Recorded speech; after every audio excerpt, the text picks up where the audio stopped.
The trains groaned as they slowed, metal wheels screeching against steel, sending up sparks that briefly glittered in the cold morning light. Inside the wooden rail cars, the men sensed the shift in motion. Their bodies swayed, their breathing tightened, and silence spread from soldier to soldier like a held breath.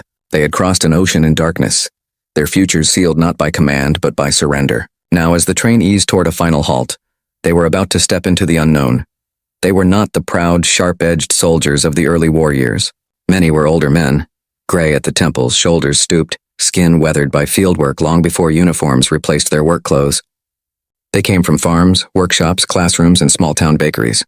They had once been fathers, husbands, and uncles seated at dinner tables, but war had remade them into prisoners, stripped of direction and protected only by fading memories of home. Among them was Wilhelm Krauss, 61 years old, once the owner of an apple orchard near Kassel. 3 years of rationing, bombings, and news that arrived like stones dropped in the gut had hollowed him out. Yet he stood with a straight back, out of habit more than conviction. German propaganda had promised that capture by Americans meant humiliation, starvation, punishment, revenge for every ruined city and every fallen Allied soldier. Wilhelm had repeated those warnings to younger men during their capture, not because he wanted to believe them, but because it felt safer to expect cruelty than to hope for mercy. The doors slid open. Cold sunlight flooded into the car, bleaching the air. The prisoners blinked, flinched, braced for shouts or rifle butts. None came. Instead, American soldiers stood waiting in neat rows. Their uniforms were clean, their boots polished. Their rifles were held firmly but not menacingly. One guard, no older than 20, stepped forward and spoke in halting German. They were to disembark slowly. There would be no striking, no shouting, no chaos. The tone was firm, procedural, almost bored. The prisoners climbed down, boots sinking slightly into damp earth.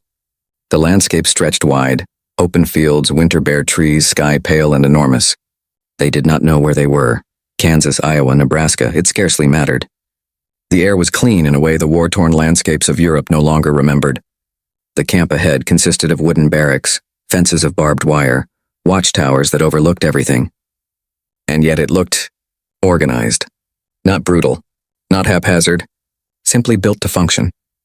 Wilhelm's gaze lingered on the guards. Their expressions were unreadable, neither friendly nor hostile. Just professional. He thought of Hans again, his eldest frozen somewhere in the snows outside Stalingrad. That grief did not roar. It pressed gently, endlessly. The prisoners were escorted to a registration area. Their names were recorded, ages listed, occupations noted. A few answered stiffly, trying to maintain the dignity of rank. Others spoke softly, as though ashamed to still be alive. Identity now depended on memory and the legitimacy of paperwork, stored somewhere across an ocean. Yet the process was calm, efficient, almost courteous. No blows, no mockery. Just formality. Then something unexpected drifted through the camp, the smell of warm food. Not the thin, bitter smell of survival rations, but something richer. Meat, vegetables, fresh bread. The older prisoners exchanged glances, confusion, suspicion, even alarm. Kindness in captivity felt like a trick. They were led into a mess hall. Long tables, tin cups, trays stacked neatly. The room was plain but incredibly clean. A fellow prisoner, assigned to kitchen duty weeks earlier, ladled stew into bowls. The stew was thick. Potatoes, carrots, chunks of beef large enough to see. Bread rested in soft loaves. And coffee, actual coffee, filled metal pitchers. No one moved at first. The room was so silent one could hear chairs shift on wood. Finally a guard nodded once. They could eat. The sound of spoons meeting metal rose slowly like snow thawing in early spring. The older men ate cautiously, tasting each bite as if it might vanish. Wilhelm lifted his bread, felt its warmth, and took a bite. It was simple bread, but it tasted alive. Moist, dense, real. His eyes stung unexpectedly. He swallowed hard, willing control back into his face. Across from him sat Otto Weber, 59, once a schoolteacher. Otto stared into his bowl for a long moment, then let out a thin laugh, half disbelief, half relief. "We were told we would starve," he whispered. Wilhelm nodded. So was everyone. They ate slowly, reverently. Some of the younger prisoners devoured their food too quickly and coughed in embarrassment, but nobody laughed at them. Hunger had become a language all of them understood. The American guards stood at the back of the hall talking quietly among themselves. One leaned against a post, sipping his own coffee. His posture was not triumphant. It was simply present, someone standing at ease during a long shift. The prisoners watched him without understanding how such casualness could exist in a world still at war. After the meal, the men lingered, uncertain if conversation was permitted. A young guard moved between tables collecting trays, his manner routine. The simple lack of hostility disarmed them more than commands could have. Cruelty could be braced against. This required adjustment. Slowly, the room began to sound like men rather than prisoners. Near the exit, Wilhelm noticed a bulletin board listing work details, letter schedules, even recreation hours. The idea of structured days felt strange, civilized after years where time had belonged only to fear. A few men spoke softly of home, of orchards unharvested and workshops left locked. Their words felt delicate, like objects handled after long neglect. No one mentioned victory. The war was still present, but its grip had loosened enough for memory to return, cautiously like a hand reaching out of darkness. Later, they were assembled outside. The commandant, a middle-aged officer with a calm voice, explained the camp's rules. They would work in fields, mills, or workshops depending on need. They would be paid in tokens. They would have medical care. They would be allowed to write letters home through the Red Cross. And the Geneva Convention would be observed. Strictly. The day was not what any of them had prepared for, yet disbelief held firm. Men who had lived years inside fear could not shed it in an afternoon. Wilhelm stood quietly as orders concluded. He felt something subtle shifting inside him. Not trust, not hope, not gratitude. Something smaller, but more powerful because of it. Curiosity. A door creaked open in his mind, one he had sealed shut long ago. What if the enemy was not who he had been told? The wind carried distant scents of grass, earth, and cooking fires. A guard walking past adjusted his cap and gave Wilhelm a brief, almost absent-minded nod, a gesture shared between two men simply occupying the same moment in time. Wilhelm did not return the nod. Not because he refused it, but because he did not yet know how. He looked out toward the stretch of fields beyond the fence where the sky seemed to go on forever. He had expected captivity to end him. Instead, he felt something unsettling, something that made his hands tremble slightly. He felt the beginning of a question. He did not yet know what the answer would demand. The morning began with the clang of a bell, not harsh, but clear enough to carry across the campyard. It summoned the men not to punishment but to routine, something that once would have felt ordinary, yet now seemed almost luxurious. Routine was a kind of mercy. After years in which each sunrise held the threat of annihilation, the predictability of breakfast at the same hour had the weight of a gift. The mess hall smelled of bread and coffee. The meals were plain but plentiful, and the guards ate the same food. The small equality unsettled them. In war, hierarchy had been absolute. Here it softened. Wilhelm sat with Otto again, and with another man, Matthias, who had once repaired watches in a small shop beside a church. They spoke little. Speech still felt fragile, something that might shatter under the wrong weight of memory. Soon the men were led to the work assignments posted on the bulletin board. Some would stack lumber, others would mend fences.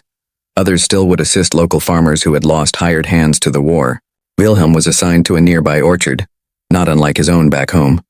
The knowledge twisted inside him like a blade and a salve at once. He had lost his orchard to requisition, conscription, and neglect. Now, captivity would return him to the labor his hands knew best. The prisoners were driven out beyond the camp in the back of a flatbed truck. The wind carried the scent of softening soil. When they arrived, the orchard lay in neat rows, trees bare and waiting. A farmer stood by the fence, arms crossed. His hair was salt gray and his posture direct. His name was Thomas Miller. He did not smile, nor did he scowl. His gaze moved across the men with measured calculation. He greeted them in simple English. The guard translated. They were here to prune branches, clear brush, prepare the land. They would work under supervision, but he expected them to work as men who understood the rhythm of seasons, not as prisoners forced into meaningless labor. The distinction mattered. Wilhelm felt it immediately. Work settled into the day naturally. The snip of pruning shears, the creak of ladders, the soft thud of old branches hitting damp ground. All of it had a rhythm that felt older than war. Wilhelm's muscles remembered without asking permission. Otto worked carefully, though slower, his joints stiff. Matthias, who had never worked orchards before, mimicked the movements of the others, learning with quiet, deliberate focus. Thomas watched them occasionally, speaking little but not ignoring them. Once he pointed out a branch Wilhelm was about to remove and shook his head. Wilhelm paused, understood, adjusted. They exchanged a brief nod. It was not friendliness, but it was respect. Functional, precise, real. At midday, Thomas's wife, a woman with sleeves rolled to her elbows and hair pinned loosely, emerged from the farmhouse carrying a jug of water and tin cups. She placed them on a bench and stepped back without ceremony. The guards watched closely, but they did not interfere. The prisoners drank in silence. The water tasted of minerals and cold stone. It tasted of the earth itself. In the distance, a dog barked, and the fields rolled outward in quiet waves. For a moment, Wilhelm felt the memory of his own land beneath his boots, the heaviness of his harvest baskets, the cries of crows overhead. The memory came not as grief, but as something softer, like the echo of a lullaby heard in childhood and nearly forgotten. When they returned to camp, the men were tired, but it was a human fatigue, not the exhaustion of fear. Dinner was stew again, but it tasted different after labor. The air buzzed with low conversation. Even the guards seemed to relax, though their rifles always remained within reach. In the barracks that night, conversations grew bolder. Some spoke of wives and children, of villages and bakeries and songs sung at taverns in autumn. Others remained silent, unwilling to lift the lid off the memories that still burned. Wilhelm listened more than he spoke. When he finally closed his eyes, the scent of orchard soil lingered on his hands. The following weeks continued in that quiet pattern. The orchard changed as the season shifted. Buds formed on the branches, pale and delicate, like small promises. Matthias learned to sharpen pruning shears. Otto became slower, but his movements grew more careful, as if he were sculpting each gesture. Wilhelm and Thomas built a rhythm of minimal words and occasional nods. Trust was too large a word for what grew between them. But there was recognition. Yet the camp was not free of tension. Some prisoners clung fiercely to the ideology that had filled their lungs during the war. They whispered about betrayal, of Germany, of loyalty, of pride. They accused men like Wilhelm of becoming soft, of forgetting the honor of the fatherland. Wilhelm did not argue. He had buried honor in the snow with his son. He had no need to defend it. One evening, as the prisoners returned from work, they passed the perimeter fence where the sun dipped low behind the watchtower. Shadows stretched long across the ground. A younger prisoner, no more than 25, muttered that the Americans were merely fattening them for humiliation. Otto shook his head, but said nothing. Wilhelm did not respond. He understood that fear could take the shape of hatred when it felt cornered. But the orchard continued to bloom. The buds swelled, petals forming. Life moved forward whether any man agreed to it or not. One afternoon, Thomas's wife brought not just water, but cornbread, still warm, wrapped in a cloth. The guards hesitated, uncertain. Regulations were unclear, but Thomas nodded once and that was enough. The prisoners accepted the bread quietly. The sweetness surprised them. Matthias chewed slowly, eyes lowered, as though the flavor itself were a dangerous indulgence. Wilhelm held his peace for a moment before eating. The scent reminded him of the baked rye his wife used to make on Sundays, before ration lines stretched down streets and flour became a currency of desperation. He took a bite. The taste was not the same, but the memory was. That evening, as they walked back to the truck, the horizon blazed in colors that seemed impossibly vivid: orange, rose, gold, lavender. The world looked like it was mourning something and celebrating something at the same time. Wilhelm felt a tightness in his chest that did not come from grief, or hunger, or age. It came from the fragile recognition that life could still offer beauty without warning. The camp lights flickered on as they returned. Guards switched shifts. The barracks filled with the soft murmur of men settling into sleep. But Wilhelm remained awake for a long time, sitting on the edge of his bunk, hands clasped loosely. Across the room, Matthias snored. Otto breathed in steady rhythms. Outside, the guard paced atop the watchtower, footsteps measured, deliberate. Wilhelm stared at the floorboards, their grain worn and uneven.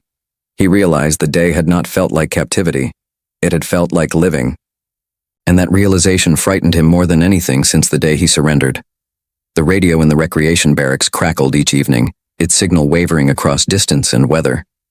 The Americans allowed music to be played for an hour, after supper, an arrangement that surprised the German prisoners almost as much as the meals had. The first time jazz filtered through the wooden walls, warm, unrushed, and strangely weightless, it felt like something from another world. Otto listened with his eyes half closed. Matthias tapped a finger against his knee, unsure whether this was permitted enjoyment. Wilhelm simply sat still, letting the music wash over him. It was the first sound in years that did not seem to belong to war. The propaganda of the war had insisted that American culture was shallow, chaotic, decadent.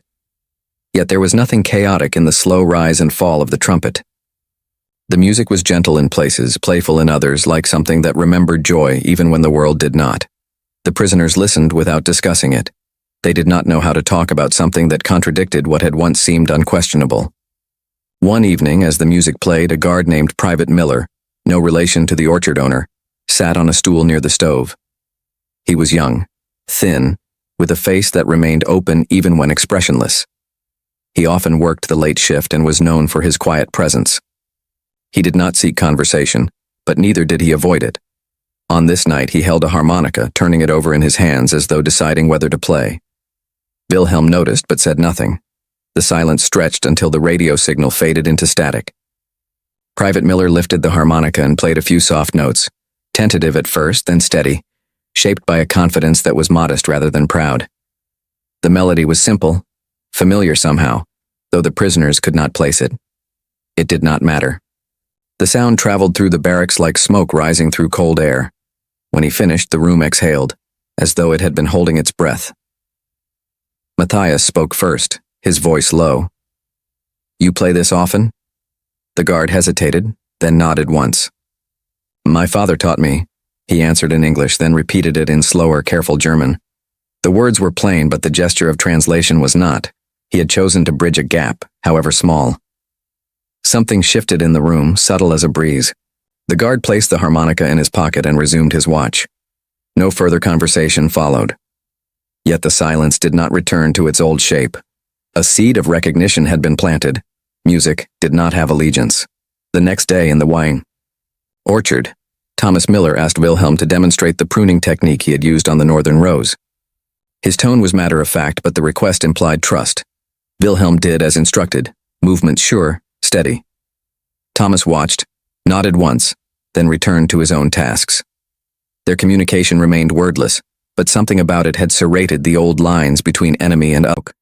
The silence held not tension now, but recognition, the recognition that the world could be gentler than the one they had known, and that this gentleness required its own kind of courage. Wilhelm closed his eyes. For the first time since crossing the ocean, he allowed himself to imagine returning home, not as the man who had left, but as the one who had learned slowly, painfully, that an enemy's kindness could be real. The next days would show whether that change would heal, divide or ignite something none of them were prepared to face. Quietly it began. The announcement came not with shouts or celebration, but with a simple sheet of paper pinned to the bulletin board beside the mess hall door. The war in Europe had ended. Germany had surrendered. The men who gathered around the notice did not cheer. They stood in a hush that felt like the moment after a long-held breath, when the lungs are not yet sure whether to fill again. For years they had been suspended in uncertainty. Now the world had moved on and they were expected to rejoin it. Wilhelm read the words only once. He felt the change inside him like a door opening. Otto stood beside him, mouth slightly open, the beginnings of a thought forming and dissolving before reaching speech. Matthias blinked hard, as though the print blurred each time he tried to make sense of it. Around them, some of the younger prisoners whispered fragments of disbelief, while others stared silently at the dirt under their boots. Repatriation would take time, the guard said. There were ships, schedules, inspections, but the direction of life was finally forward. The orchard work continued, though something in the air had shifted. The trees were blooming now, blossoms pale and brief in their beauty. Wilhelm found himself slowing near the branches during the afternoons, letting petals brush his fingertips. Life did not wait for permission. Thomas Miller spoke even less than before, though his glances carried a weight Wilhelm recognized. They worked side by side, clearing the last of the frost-damaged wood. One afternoon, Thomas paused, leaning on the handle of his pruning hook. "You'll be going soon," he said in English, quiet enough that the guard did not need to translate. Wilhelm simply nodded. There were no words for what passed between men who had been enemies but had spent months under the same sky. The camp moved with uneasy energy. Some men were eager to return home. Some were afraid. Home was no longer a memory they trusted. Letters had arrived in fragments. Ruined streets, farms reclaimed by weeds, bread lines that wrapped around buildings. And some had received nothing at all. Silence was the heaviest kind of news. Dieter watched everything with sharp eyes. The surrender had not softened him. It had hollowed him. He moved like a man whose purpose had been cut away. He knew there. But inside the camp, those lines did not dissolve for everyone. Among the prisoners were men who still believed fiercely in the ideology they had been fed. Their loyalty was not strength. It was fear hardened into discipline. They gathered at night in corners of the barracks, whispering warnings that the Americans were attempting to poison their minds with comfort. Kindness was the bait, they insisted. Humiliation the trap. One of these men was Dieter Kappel, a former sergeant with sharp cheekbones and eyes that seemed permanently narrowed. He believed that any prisoner who softened was betraying the motherland. He had lost brothers on the front, and grief had calcified into a rigid creed. To him, Wilhelm's quiet acceptance of work and food and order was a fracture in the collective resolve. It began with small things, glares, muttered phrases, the withdrawal of shared cigarettes. Matthias felt the tension quickly, his temperament too gentle to exist easily in conflict. Otto, seeing the danger, tried to act as the buffer. Wilhelm endured it, not out of apathy, but because his grief had already burned away the need to justify his choices. The confrontation came one cold evening in early April. The men returned from the orchard to find Dieter waiting at the entrance to the barracks. The sun had dipped low, turning the sky a bruised violet. Dieter blocked their path, arms crossed, jaw tight. His voice was low but sharp. He accused Wilhelm of becoming American, of forgetting who he was, of allowing the enemy to reshape him. Wilhelm did not respond at first. He looked at Dieter the way one might look at a man drowning in waters that had no shoreline. Then he spoke, voice quiet. "I have not forgotten," he said. "I remember everything, that is why I no longer need to hate." The word struck the air like a sudden bell. Matthias's breath caught. Otto closed his eyes. Dieter's face changed, not in rage, but in something closer to fear. That night there was no music in the barracks. The radio remained silent and the air felt thick. Over the next days a subtle division formed, those who worked and accepted the rhythm of captivity, and those who resented it. The camp guards noticed but intervened only when tensions hinted at violence. Most disagreements resolved themselves into quiet avoidance. But avoidance was not resolution. It was a slow simmering undercurrent. It was during this unsettled time that something unexpected happened. A letter arrived for Wilhelm. The mail was distributed once a week, names called aloud by a clerk. Many weeks passed with nothing, the silence a heavy confirmation of loss. But on this day Wilhelm's name was spoken. He froze. His hands did not move at first. The envelope was thin, the handwriting delicate. He opened it slowly. The letter was from his wife's sister. His wife had survived the winter. She was living with relatives.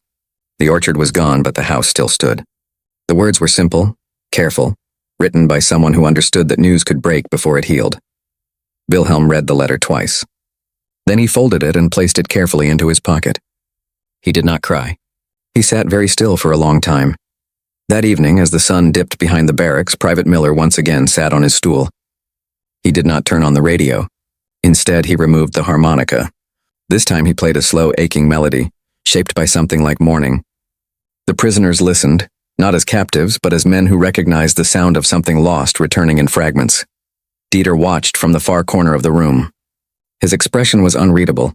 When the music ended, no one no longer confronted Wilhelm, but his presence lingered nearby like something waiting for a spark. Weeks passed. Then the day arrived when Wilhelm, Otto, and Matthias were instructed to return their work clothes. They received small bundles of civilian garments, coarse cloth, German cut, utilitarian. Wilhelm traced the seams with his fingers. The fabric felt unfamiliar. Though the shape was one he had worn nearly his entire life, it felt like being handed a past that did not quite fit anymore. They boarded the truck at dawn. The orchard receded behind them, a blur of color and shape. Wilhelm kept his eyes on it as long as the land allowed. The camp followed next, a grid of barracks and fences, familiar and distant all at once. He had lived within its boundaries long enough that stepping away felt like stepping into emptiness. The port was crowded with soldiers, sailors, prisoners, crates, and shouts in languages that tangled in the air. The ship waiting at the dock was gray, streaked with rust, smelling of salt and machine oil. Wilhelm placed his hand on the railing as he climbed, testing the solidity of each step. Otto's jaw was set, his gaze steady. Matthias paused halfway up the gangplank to look back at the shore, as though needing to confirm that memory could survive distance. The voyage felt longer than the journey that had taken them to America. Days passed with the same meals, the same inspections, the same quiet. The sea stretched outward, its surface unbroken as far as the eye could see. At night, the men gathered on the deck. The wind carried the smell of salt and cold. The stars shone with an impossible clarity. Wilhelm traced constellations he had once pointed out to his children on winter nights. He kept that memory to himself. When the ship finally docked, Germany rose before them, changed beyond recognition. Buildings stood as hollowed shells. Streets were broken. Windows were absent. The air carried the smell of smoke and damp stone. People moved slowly, their steps heavy, their faces thin. Yet the country lived. It had not given up breath. Wilhelm traveled by foot and by cart toward the region where his home had been. The roads were the same but altered. Trees had been cut for firewood. Fields were left fallow. The silence between towns felt immense. When he reached the remains of his orchard, he stopped. The land was overgrown, the soil tangled with weeds. The trees were wild, their branches twisted. But the house still stood, though one window was boarded and the paint had faded to a tired gray. He felt no dramatic surge of grief or joy, just recognition. This was what had endured, and so had he. He approached the door and knocked. The door opened slowly. His wife stood there, older now, thinner, her eyes carrying years he had not lived beside her. She searched his face the way one searches for a road once familiar, but altered by time. Neither of them spoke. She stepped aside, and he entered. They sat at the table. She poured water, he drank. Words would come later, when there was space for them. Otto found work teaching in a town where the school had lost most of its staff. Matthias apprenticed with a carpenter, repairing broken doors and roofs. The three men saw each other sometimes in the market on quiet mornings. Their conversations were low, steady. The memories stayed, part of them now. Dieter did not return to their region. Some said he had joined a group of veterans who refused to accept defeat. Wilhelm hoped he would set down the weight he carried before it crushed him entirely. In the evenings, Wilhelm walked the orchard rows. He cut away dead branches, cleared weeds, shaped young limbs where he could. Some trees would survive. Some would not. The work required patience. The work moved at the pace of seasons. It was enough.